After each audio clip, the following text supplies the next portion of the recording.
Bueno, vamos al libro de Hebreos. Hebreos en el capítulo 13.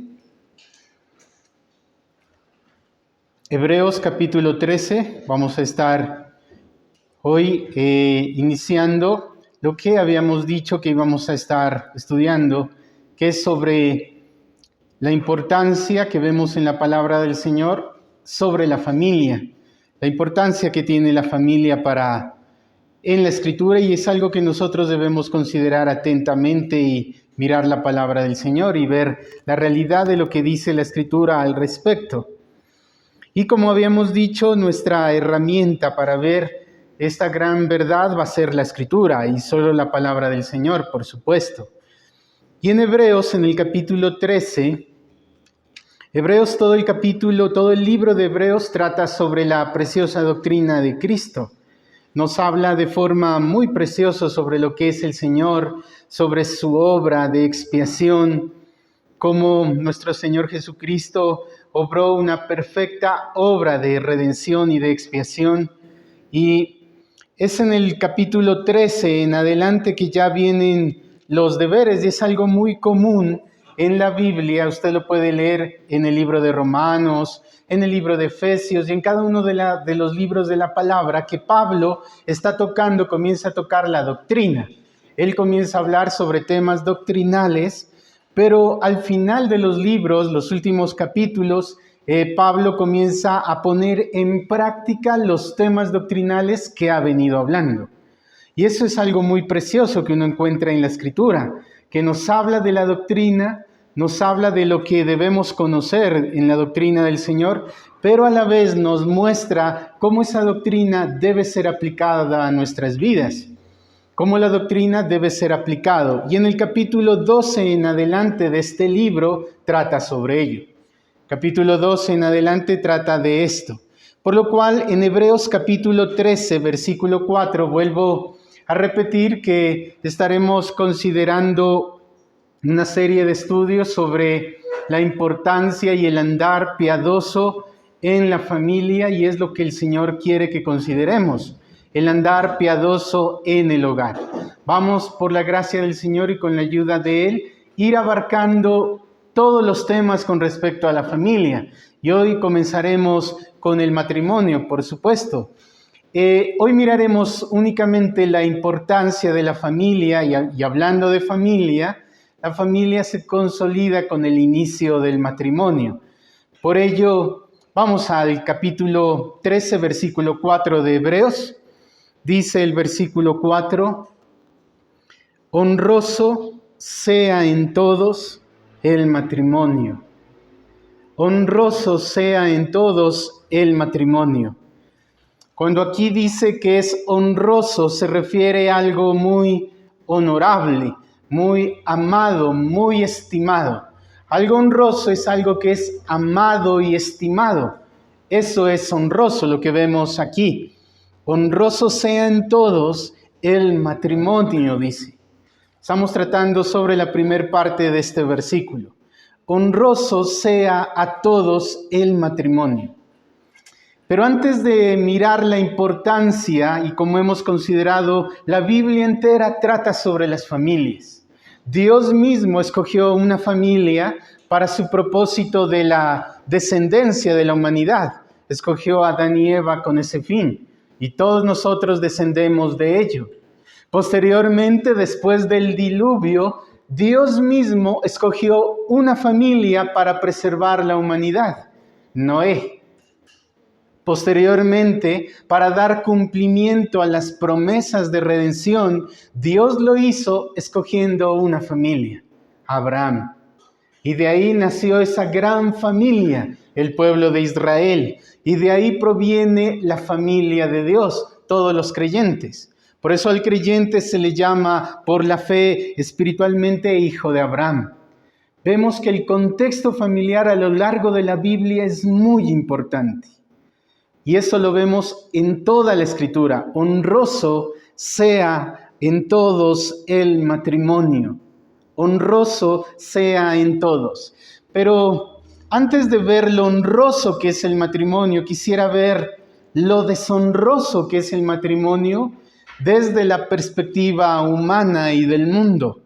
Hemos considerado en Romanos capítulo 12, versículo 2, dice la Escritura, no os conforméis a este siglo, a este mundo, sino transformaos por medio de la renovación de vuestro entendimiento.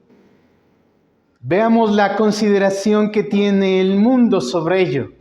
Pero para ello quisiera citarte 1 de Juan capítulo 5, versículo 19, porque es muy importante de dónde proviene ese entendimiento que el mundo tiene, y en este caso del matrimonio. ¿De dónde proviene el entendimiento que el mundo tiene del matrimonio? En el capítulo 5 de 1 de Juan, capítulo 5, versículo 19, hay una gran verdad. Dice, sabemos que somos de Dios y el mundo entero está bajo el maligno. Cuando dice que el mundo entero está bajo el maligno, se refiere que Él gobierna todo el mundo. Él lo gobierna. Por eso en Efesios, cuando habla de que Él cree del impío que está muerto en sus delitos y pecados, dice que andan según la corriente de este mundo, conforme al príncipe de la potestad del aire. El pensamiento que tiene el mundo, y cuando me refiero al mundo son las costumbres, las ideas, el pensamiento, todo aquello que no es de Cristo, las tinieblas. Se supone que el creyente ya no forma parte del mundo, está en el mundo, mas ya no forma parte de él. Por lo cual el mundo es todo aquello que está en oposición a Cristo. Cristo es la luz, las tinieblas es el mundo que está gobernado por Satanás mismo. Y todas las ideas, todo su pensamiento, todo su espíritu influye en todo en el mundo. La política, la cultura, absolutamente todo está impregnado de eso. El mundo entero está bajo control, está bajo control del maligno, el mundo entero. Por lo cual, esa idea que el mundo tiene del matrimonio, que no es honrosa, no es para nada honrosa. Para ellos el matrimonio es algo negativo, no es algo positivo. Es algo realmente muy negativo. De hecho, el periódico El Tiempo de este año sacó una estadística muy interesante. De 5 parejas que se unen, solo una sola lo hace en matrimonio. El resto lo hacen en un vínculo que no les representa mayor problema. No quieren comprometerse. Por lo cual dicen, bueno, vámonos a vivir y lo que resulte. Si no resulta, pues hasta luego y ya. Mire, 1 de cada 5 parejas son casadas. Por eso vemos la estructura del matrimonio, la estructura de la familia es completamente inexistente. Dice ese periódico, con base en un estudio que hizo la Universidad ICESI de Cali, dice 8 de cada 10 niños, 8 de cada 10 nacen de madres solteras. Es decir, sin un hogar, donde el padre está ausente. 8 de cada 10, eso es muy alto. Y mire, el 27% de esa pequeña cantidad que se une en matrimonio se divorcian. Es decir, de cada 3 matrimonios, 1 se divorcia. Eso nos muestra la imagen tan desvalorada y deshonrosa que tiene el matrimonio y la familia para el mundo. Para el mundo el matrimonio no tiene sentido, no tiene valor absoluto, no vale absolutamente nada. Pero si eso es así para el mundo, quiero que consideremos lo que es en la palabra el matrimonio, lo que representa el matrimonio según la visión bíblica de Dios. Dice el texto, honroso sea a todos el matrimonio. Y es honroso, debe ser honroso, es decir, honorable, muy amado, muy estimado, eso representa ser honroso. Es honroso porque para Dios es honroso. Mire, el matrimonio de todos los acontecimientos terrenales, de todos los acontecimientos que suceden aquí en la tierra después de la salvación del alma, es el más honorable, es el más importante. Mire, vámonos a Génesis, al inicio de todo, porque el matrimonio es honroso y es honorable porque para Dios es honorable. Dios creó el matrimonio. Y quisiera que vayamos al libro de Génesis, rápidamente en el capítulo 1, versículo 26, cuando describe la creación del hombre. En el capítulo 1, versículo 26, hablemos un poco sobre la creación del hombre. Dice Génesis 1:26. Entonces dijo Dios: hagamos al hombre a nuestra imagen y conforme a nuestra semejanza, y señoree en los peces del mar, en las aves de los cielos, en las bestias y en toda la tierra, y en todo animal que se arrastra sobre la tierra. Y creó Dios al hombre a imagen de Dios lo creó, varón y hembra lo creó. El matrimonio es honorable porque para Dios es honorable. Cuando vemos la creación del hombre, Dios creó al hombre desde un propósito. Dios creó al hombre con un fin y con un propósito. Y el fin y el propósito de la creación del hombre es que el hombre sea imagen y semejanza de Dios. Imagen y semejanza de Dios. Cuando dice imagen, se refiere a una copia exacta de algo. Dios creó al hombre para que fuera imagen, es decir, una copia exacta de Dios, imagen de Dios. Mire, Dios es rey, Dios es Señor de todo.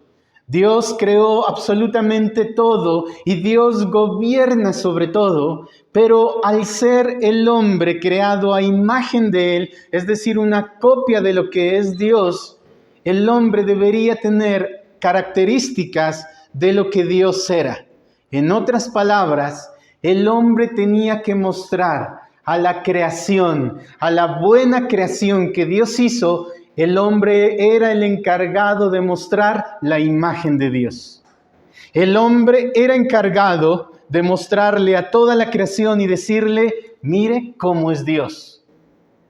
Al ver a Adán y a Eva, toda la creación, al verlos a ellos, iban a identificar y a saber cómo es Dios. ¿Cómo es Dios? Por lo cual, mire lo que dice el texto. Versículo 26, hagamos al hombre a nuestra imagen y conforme a nuestra semejanza, dice: y señoree sobre los peces y las aves de los cielos y las bestias de la tierra. El hombre fue puesto en el jardín del Edén como rey, para señorear, para gobernar, con plena autoridad, para cuidar. Y Dios le pidió que someta a todos los animales, con plena autoridad sobre ello, cuidándolos y preservándolos. El propósito de la creación de Dios para con el hombre es que el hombre mostrara y glorificara a Dios. Ese era el propósito, que el hombre glorificara a Dios. Y mire lo que dice: a nuestra imagen y a nuestra semejanza. Semejanza indica un patrón o un modelo con el que fue hecho. Es decir, el hombre fue hecho a imagen, la copia exacta, pero de un patrón y de un modelo. ¿Y cuál era el modelo y el patrón? Dios. Esa es la semejanza del hombre cuando fue creado. Fue creado como imagen y semejanza con el propósito y con la función de glorificar a Dios. ¿Y cómo lo iba a glorificar? Mostrando a toda la creación cómo es Dios. Ese es el propósito de la creación del hombre, la finalidad de la creación. Pero acompáñenme al capítulo 2, versículo 18 de aquí de Génesis. El capítulo 1 hay una descripción general de lo que es el hombre, Pero el capítulo 2 hace una descripción detallada de cómo fue creado el hombre. El capítulo 1 está haciendo una narración general de la creación. Pero el capítulo 2 se detiene en la creación del hombre y da más detalles de cómo fueron creados. Por ejemplo, en el capítulo 2, versículo 18, ya Adán había sido creado porque él fue creado primero.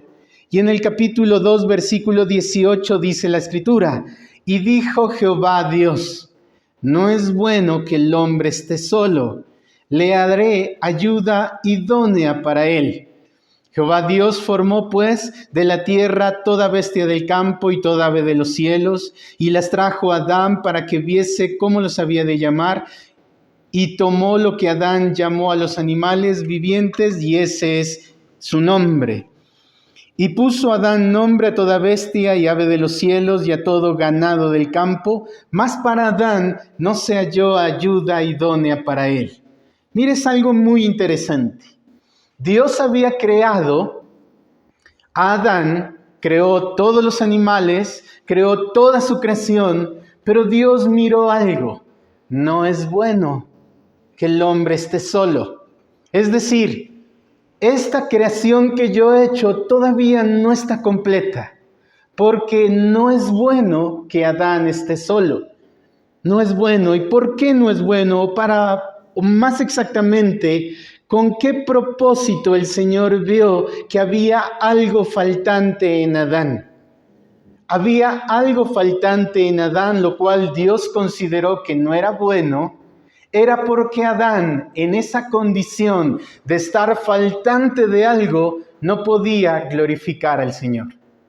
En esa condición, él no iba a poder el plan perfecto de Dios, de que Dios sea glorificado y sea honrado. Adán no podía hacerlo, por lo cual Dios miró que no era bueno de que Adán estuviera solo. Por ello, entre los animales que Dios había creado, no se encontró ayuda idónea para él. ¿Por qué? Porque era necesario que otro ser semejante a Adán, de igual forma que Adán, imagen y semejanza de Dios, fuera algo que complete a Adán. Pero los animales no fueron creados a imagen y semejanza de Dios, solo el hombre. Por lo cual, volvámonos al capítulo 1, que hay la narración general de la creación, y veamos el último versículo del capítulo 1, versículo 31.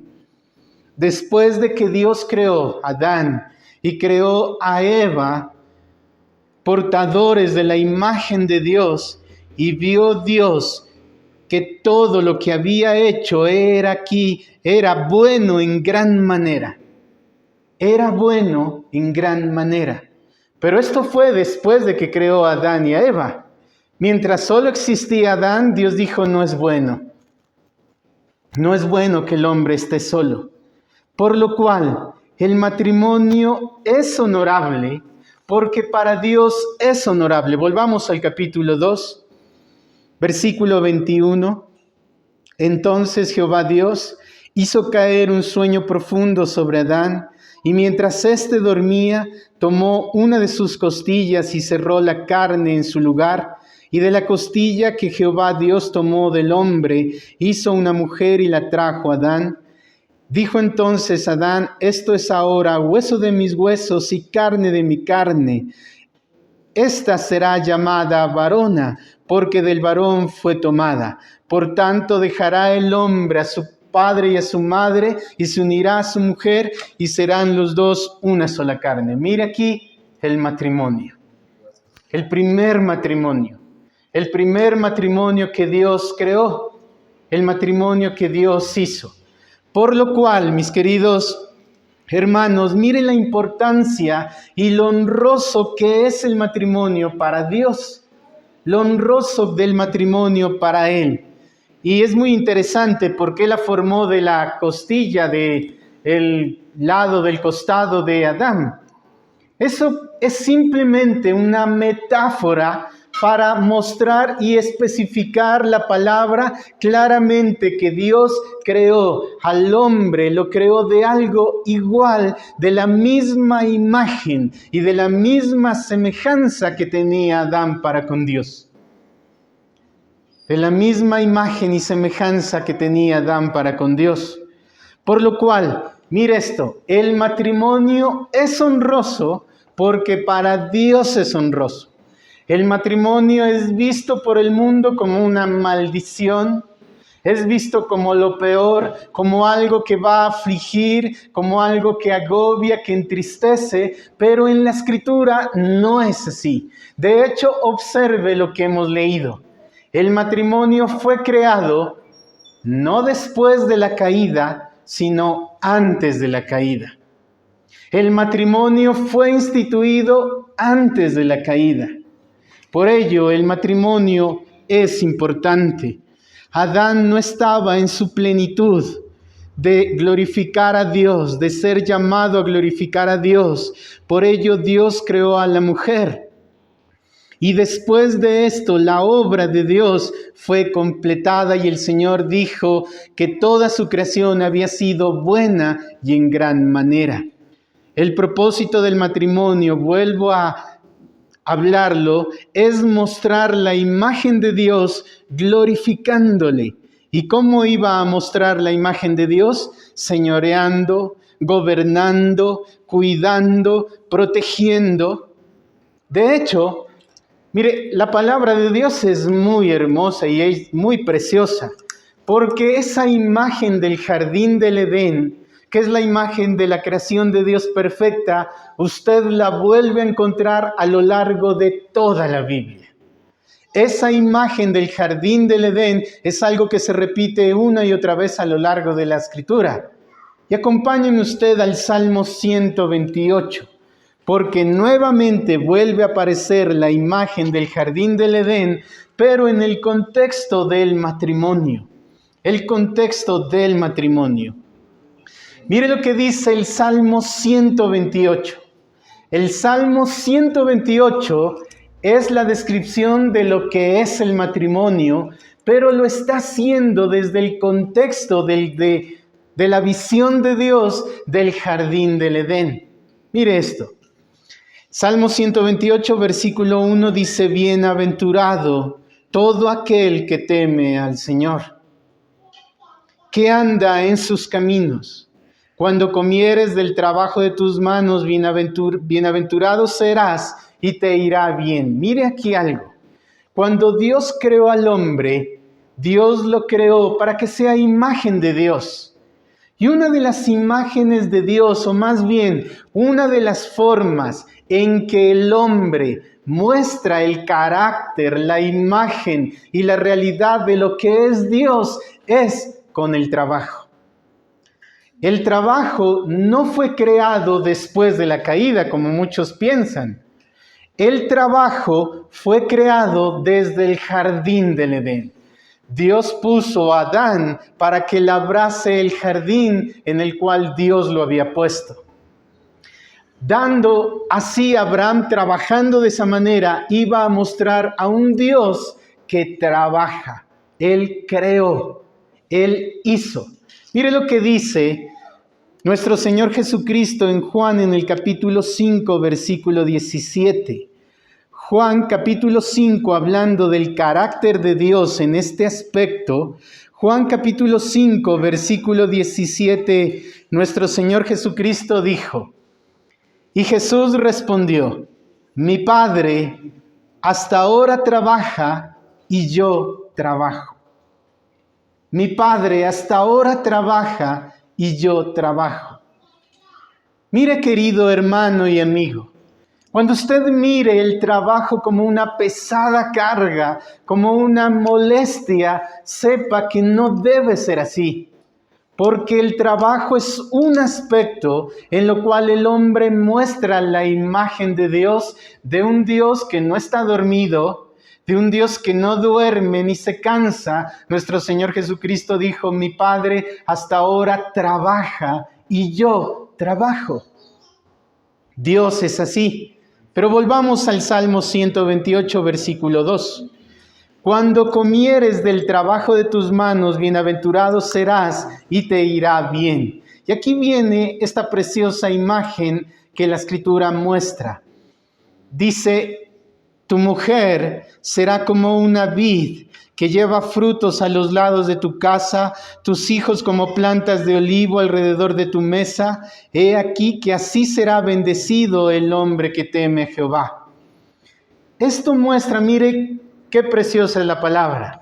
Muestra a la esposa como una vid y muestra a los hijos como olivos. ¿Qué quiere decir esto? Varias cosas.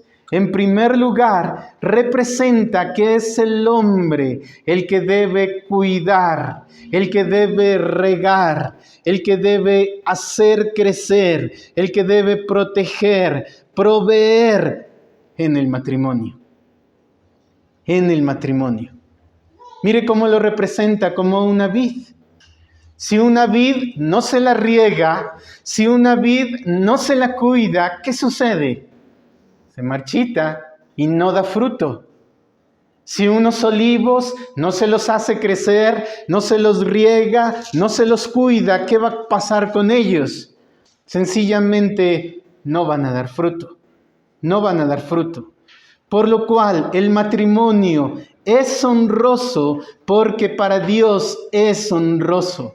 Mire cómo llama en este caso a la esposa una vid, a quien el esposo la riega, la cuida, la protege, le provee, le sustenta. De igual manera con los hijos. Pero habla de la esposa, tu mujer, dice, será como una vid. La vid en la Biblia es la imagen siempre que va a mostrar una y otra vez de ¿qué? De gozo y de alegría. La mujer por su lado es la alegría y el gozo de su esposo. En Proverbios, acompáñenme, un texto que usted lo conoce, Proverbios en el capítulo 31, hablando de esa condición de la esposa, que la cual es bienaventurada como una vid. En el capítulo 31 de Proverbios, versículo 11 dice, el corazón de su marido está en ella confiado y no carecerá de ganancias. Él le da ella bien y no mal todos los días de su vida. Mire la característica de la vid, es gozo, regocijo y alegra el corazón de su esposo. Por lo cual, mire esta característica tan interesante de la palabra del Señor. Por lo cual, mis queridos hermanos y amigos, el matrimonio es honroso porque para Dios es honroso.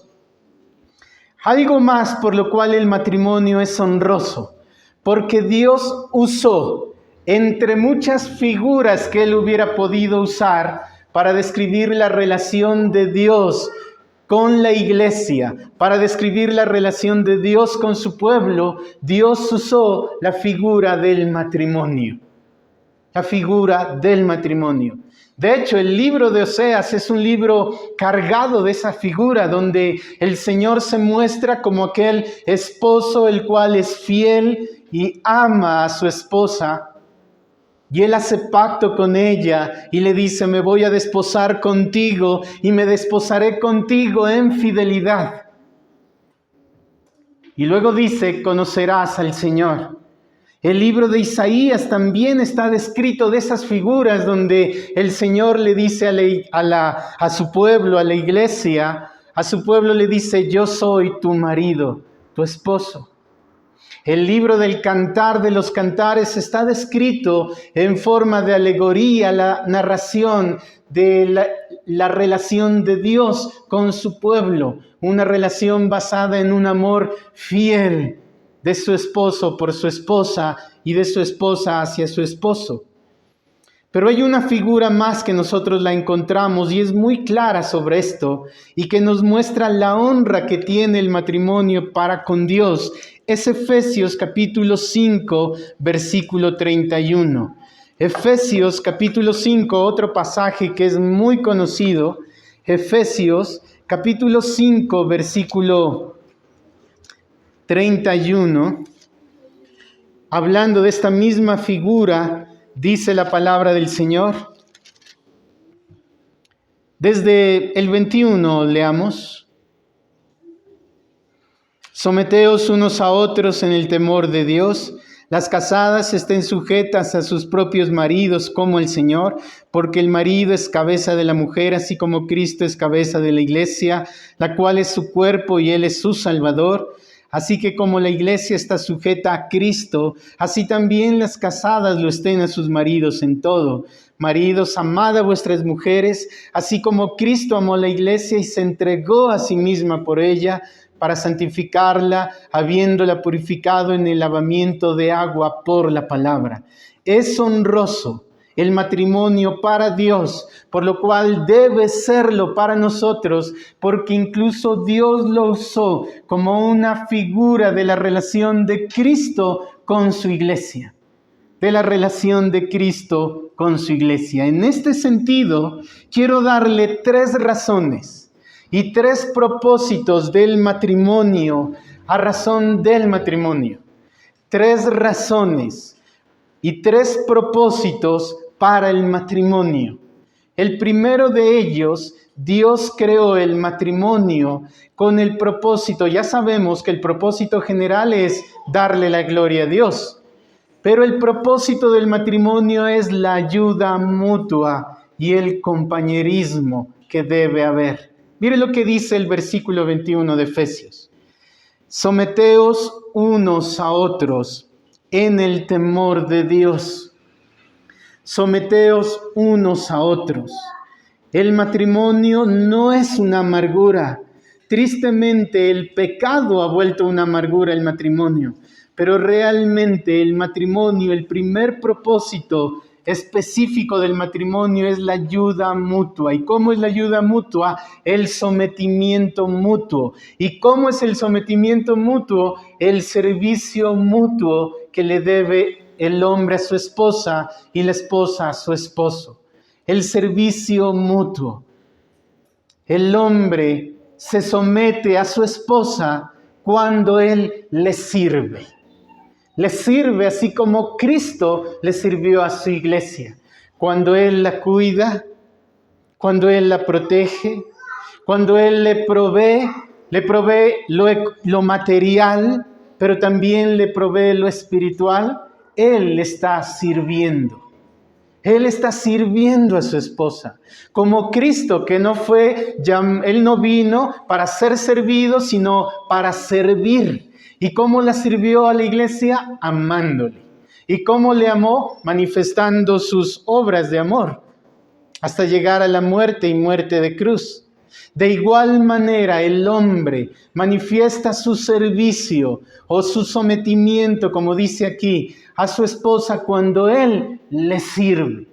Es decir, pongo un ejemplo. Si él tiene que tomar una decisión, el esposo, si él tiene que tomar una decisión, él no la toma porque esto es lo que a mí más me gusta, porque a mí me gusta esto, porque yo quiero esto, porque a mí me parece y esto es lo mejor para mí es esto, por lo cual voy a tomar esta decisión para mi familia. Él lo toma cuando él dice, esta decisión que voy a tomar, ¿cuál es la que le sirve más a mi esposa y a mis hijos? ¿Cómo les sirvo más a ellos al tomar esta decisión? Si tengo que elegir entre esto y esto otro, ¿cuál de esta decisión es la que yo manifiesto mi amor a mi esposa? Y él va a tomar la decisión con base en eso. Y la esposa se somete a su esposo, no porque el esposo sea un hombre tirano, no porque el esposo sea un hombre opresivo, sino que se somete al servicio que le brinda a su esposo.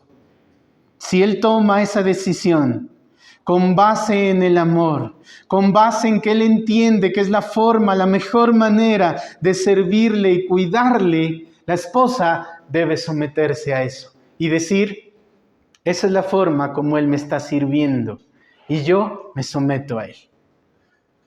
Y yo me someto a ese servicio. Por lo cual, esa es la finalidad de lo que aquí dice, someteos unos a otros en amor. La segunda razón del matrimonio, y quiero pasar un poco rápido en esa, la segunda razón del matrimonio, ¿por qué? Porque después vamos a hablar con respecto a los deberes de los esposos y las esposas. Por eso, y dentro de los deberes está la crianza de los hijos. Pero la segunda razón del matrimonio es la propagación de los hijos. Los hijos. Mire lo que Dios le dijo a Adán. Ya lo hemos leído. Multiplicaos, multiplicaos, multiplicaos. ¿Por qué razón? Porque Dios quería. El propósito de Dios es que la tierra se llene de niños, de hijos que teman al Señor. Una descendencia que honre al Señor, que tema al Señor. Por supuesto, el pecado ha hecho que eso no sea así. Eso usted lo puede leer en Malaquías, en el capítulo 2, versículo 15. Pero después vino algo triste y lamentable, que es la caída del hombre. Y a razón de la caída del hombre y del pecado que entró al mundo, Dios estableció otra razón, aparte de las anteriores, por el cual existe el matrimonio, a razón de la santidad.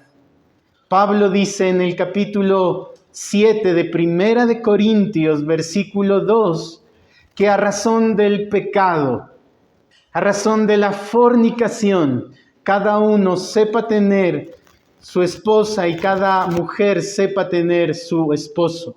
Por lo cual, mire las razones de ello. Y la tercera es a razón de la caída del hombre. Pero el propósito general es darle la gloria al Señor. Por lo cual, el matrimonio es presentado en el libro de Malaquías como un pacto, un pacto. Un pacto que el hombre hace con su esposa y su esposa con su esposo, en lo cual entran los dos en un compromiso. En un compromiso. Mire, yo estaba en una iglesia donde se le decía al hombre, mira, no importa, si tu esposa no quiere seguir al Señor, pues déjala a un lado y tú dedícate a predicar la palabra y sé pastor. Cuando la Escritura dice que el que no gobierna bien su casa, ¿cómo va a gobernar la iglesia del Señor? Yo estuve en un lugar donde se le decía, bueno, no importa, tú dedícate a ser pastor y que sea tu esposa la que provea todo. Cuando estamos en eso, estamos en un desorden, en un desbalance, porque no es así lo que dice la Escritura. Es el hombre llamado a sustentar, a cuidar, a proveer, a proteger. Es el hombre el llamado a eso. Vamos rápidamente a 1 Corintios capítulo 11. 1 Corintios capítulo 11 hay una narración muy importante con respecto al velo de la mujer. El velo de la mujer es algo que Dios especificó que la iglesia debía tener. Aquí hago un paréntesis. No voy a hablar sobre el velo, ya sobre el velo físico de la mujer, que ese, si bien es cierto, tiene que ver con el tema, pero no quiero mencionar eso, sino la razón del por qué.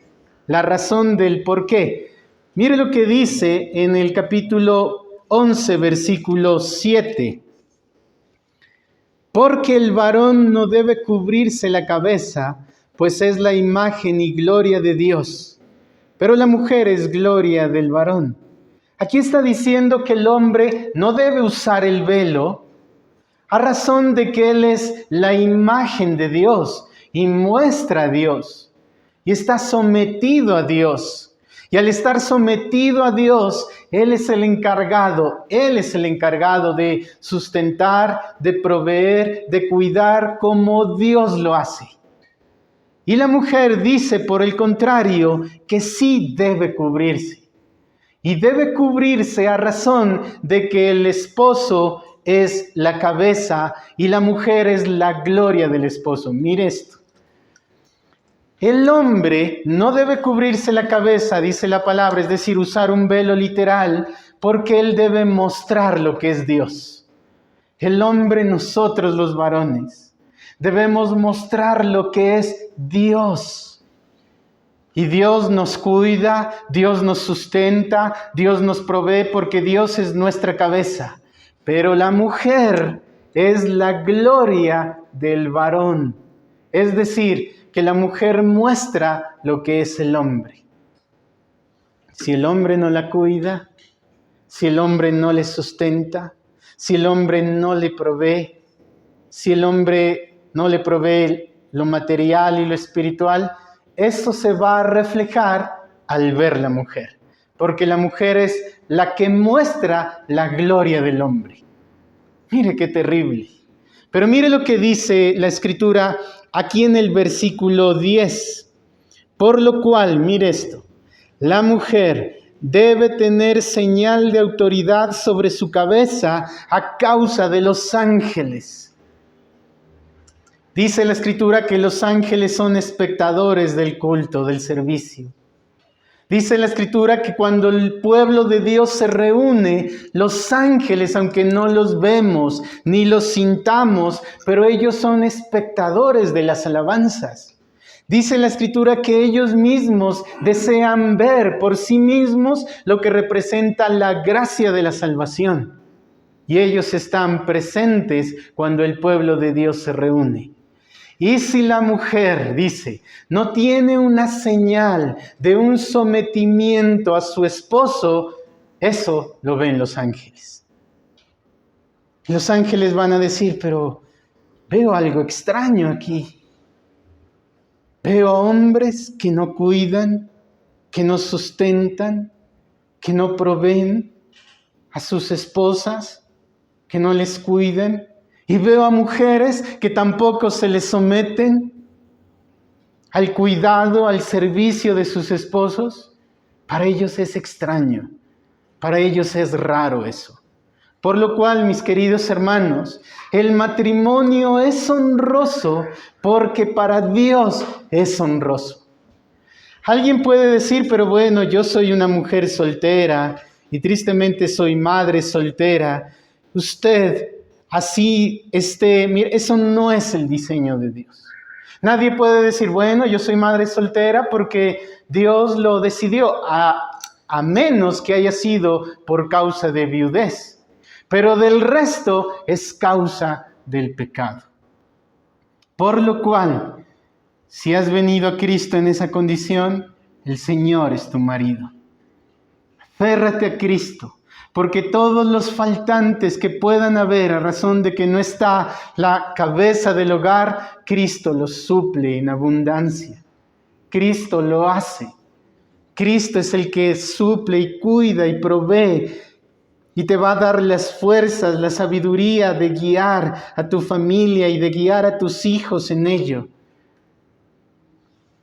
Y si tienes hijos, alguien puede decir, pero no me importa tanto saber del matrimonio porque yo no soy casada. Mira la gracia del Señor, puedes guiar a tus hijos en ello.